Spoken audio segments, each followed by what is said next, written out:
Hello दोस्तों, कैसे हो आप लोग। आज हम एक्सप्लेन करेंगे फालतू जानवर मूवी की कहानी को। ये कहानी है परसुन की।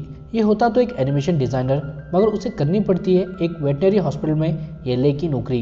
दरअसल परसुन के पापा वेटनरी हॉस्पिटल में येले थे, मगर उनकी मृत्यु हो जाती है। उनके मरने के बाद उनकी नौकरी उनके बेटे परसुन को होती है, लेकिन परसुन ये नहीं करना चाहता।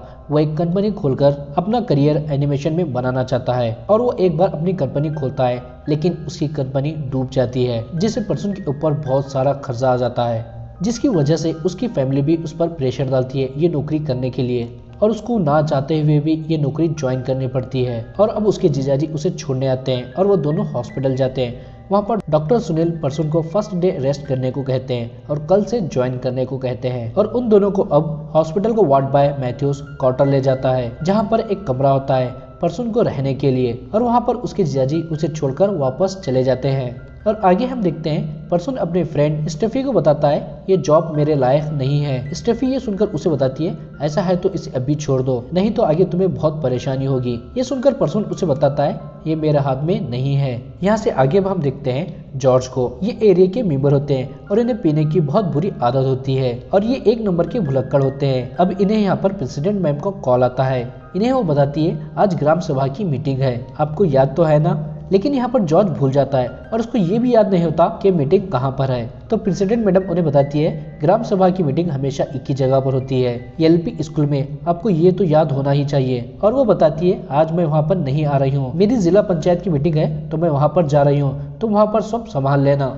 आगे अब हम परसुन को देखते हैं। उसके पास एक लेडी आती है, उसकी बकरी बीमार होती है तो वो दवाई लेने के लिए आती है, मगर परसुन को उसके बारे में कुछ भी पता नहीं होता। तो वो उसे बोलता है हम डॉक्टर के बगैर दवाई नहीं देते। तो उसे बोलती है लेकिन यहाँ पर जो पहले लड़की थी वो तो देती थी और वो बहुत होशियार थी। ये सुनकर परसुन अपने फ्रेंड स्टेफी को कॉल करता है और उसे दवाई पूछकर उस लेडी को दे देता है। अब हम देखते हैं डॉक्टर सुनील को। वो एक मीटिंग में होते हैं और उन्हें ग्राम सभा मीटिंग में आने के लिए कॉल आता है। तो वो बोलते हैं मैं एक ऑपरेशन में बिजी हूँ तो मेरी जगह पर मेरा एलआई आएगा। अब परसुन उस मीटिंग में जाने के लिए निकलता है, लेकिन उसे उसी गाड़ी में मेंबर को भी ले जाना होता है, मतलब जॉर्ज को। और वो एक दूध की दुकान में बैठा होता है जहाँ पर दूध के साथ साथ शराब भी बनाई जाती है पूरे गांव के लिए, स्पेशल मेंबर के लिए। अब यहाँ पर मेंबर फिर से भूल जाता है उसे मीटिंग में जाना है, लेकिन उसे उस गाड़ी का ड्राइवर याद दिलाकर उसे वहाँ से ले जाता है। अब हम देखते हैं मीटिंग शुरू होती है। मीटिंग में डेविस बताता है अभी तक मुझसे जो वादा किया गया था वो मुझे नहीं मिला। दरअसल डेविस के पास एक गाय होती है तो उसे ग्राम सभा वाले तबेला बनाकर देने का वादा करते हैं, लेकिन इसको अभी तक वो बनाकर नहीं देते। तो डेविस उनसे पूछता है मुझे पैसे कब दे रहे हैं या मुझे तबेला कब बनाकर दे रहे हैं, लेकिन मेंबर के पास इसका जवाब नहीं होता। तो वो फादर को कहने को कहते हैं, लेकिन फादर भी कुछ भी कहने से मना करते हैं। तो अब मेंबर माइक को परसुन को देता है और उसे बताने को कहता है, लेकिन यहाँ पर परसुन को उसके बारे में कुछ भी पता नहीं होता। तो वो बोलता है मैंने कल ही ज्वाइन किया है, मुझे इसके बारे में कुछ भी पता नहीं है। अब मेंबर को किसी ना किसी को तो बकरा बनाना था, तो वो पूरी बिल परसुन के ऊपर फाड़ता है और इमोशनल होने की एक्टिंग करता है, जिसकी वजह से सारे लोग परसुन को सुनाने लगते हैं। अब यहाँ पर मेंबर सबको खामोश करने के लिए पकौड़े बांटता है।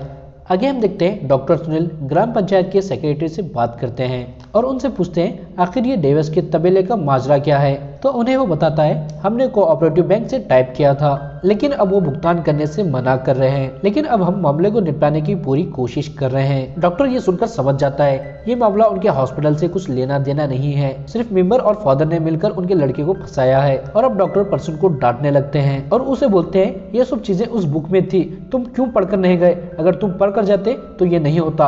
और उसे बोलते हैं जाने दो, हो गया सो हो गया। लेकिन अब यहाँ पर कुछ मुर्गियां आ रही है, हम डेविस को दे देंगे और उसे सेट कर देंगे, लेकिन इस बारे में जाकर तुम्हें डेविस से बात करनी होगी। अब यहाँ से मैथ्यूस और परसुन डेविस के घर जाते हैं उससे बात करने के लिए, लेकिन वो वहाँ पर नहीं होता, अपनी गाय को चराने के लिए बाहर गया होता है। ये सुनकर वो दोनों भी उसके पास जाते हैं। अब यहाँ पर परसुन डेविस को बताता है हम आपको कुछ मुर्गियां और उनका पिंजरा देंगे, लेकिन आपको कंज्यूमर शेयर के हिसाब से कुछ पैसे देने होंगे। ये सुनकर डेविस उसे बताता है मैं तुम्हें एक फूटी कौड़ी नहीं दूंगा, अगर तुम देना चाह रहे तो दे दो, नहीं तो यहाँ से निकल जाओ, बोलकर उसे गुस्सा करके भेज देता है। आगे हम देखते हैं डॉक्टर सुनील और परसुन को।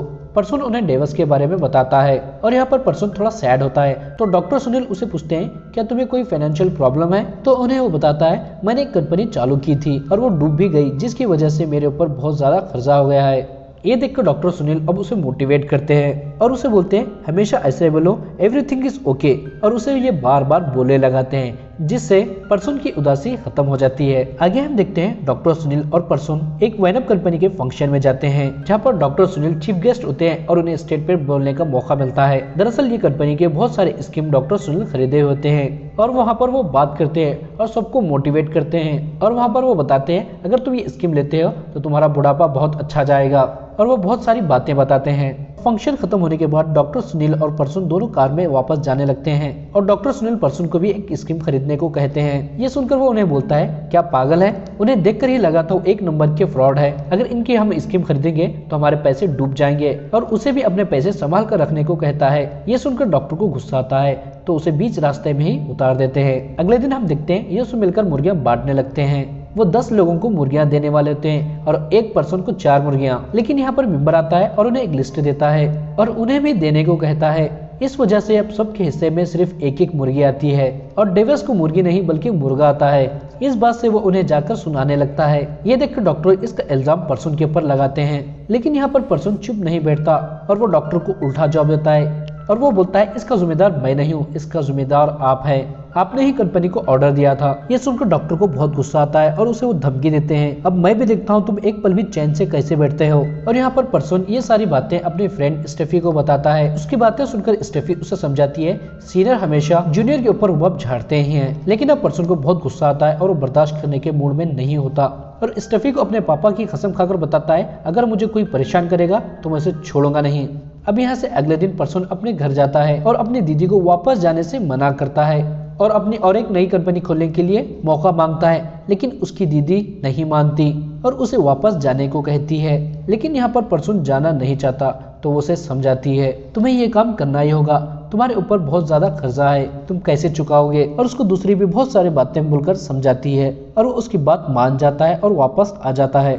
और अगले दिन परसुन डेविस के घर एक मुर्गी ले जाता है और उसे वहाँ पर कहता है डेविस जी आपसे मैं वादा करता हूँ मैं आपका तबेला बनाकर ही रहूंगा, लेकिन वहाँ पर डेविस उससे सही से बात नहीं करता। और यहाँ पर परसुन को हॉस्पिटल से कॉल आता है। डॉक्टर सुनील हॉस्पिटल में एडमिट होते हैं तो परसुन उनसे मिलने जाता है और वहाँ पर मैथ्यूस उसे बताता है डॉक्टर ने जिस कंपनी में स्कीम लिए थे वो डूब गई है। दरअसल वो फ्रॉड थी जिसकी वजह से डॉक्टर को दिल का दौरा पड़ा है। ये सुनकर परसुन खुश होता है क्योंकि उसे पहले ही से पता था वो कंपनी फ्रॉड है और वो डॉक्टर को भी एक बार समझाया था। और वो अंदर अब डॉक्टर से मिलने जाता है और वहाँ पर डॉक्टर उसे बोलते हैं मुझे तुम्हारी बात मान लेनी चाहिए थी। ये सुनकर परसुन उनका डायलॉग उन्हें ही चिपकाता है और उन्हें बोलता है ऐसा नहीं बोलते सर, एवरीथिंग इज ओके। अब आगे हम देखते हैं परसुन धीरे धीरे अपने काम अच्छे से करने लगता है और गाँव वालों से भी घुल मिल जाता है। और यहाँ पर अब डॉक्टर सुनील नहीं होते तो उनकी जगह पर और एक डॉक्टर आता है और वो परसुन को बोलता है मुझे गवर्नमेंट ने मुझे बहुत सारे काम दिए हैं तो मुझे वो करना होगा और यहाँ पर सब कुछ तुम्हें संभालना होगा। आगे हम देखते हैं चर्च में चोरी होती है, मतलब फादर के घर पर चोरी होती है और यहाँ पर पुलिस अपने डॉग्स को लेकर सब कुछ चेक करने लगती है और यहाँ पर डॉग भागते हुए जंगल में जाता है और वहाँ पर बेहोश होकर गिर जाता है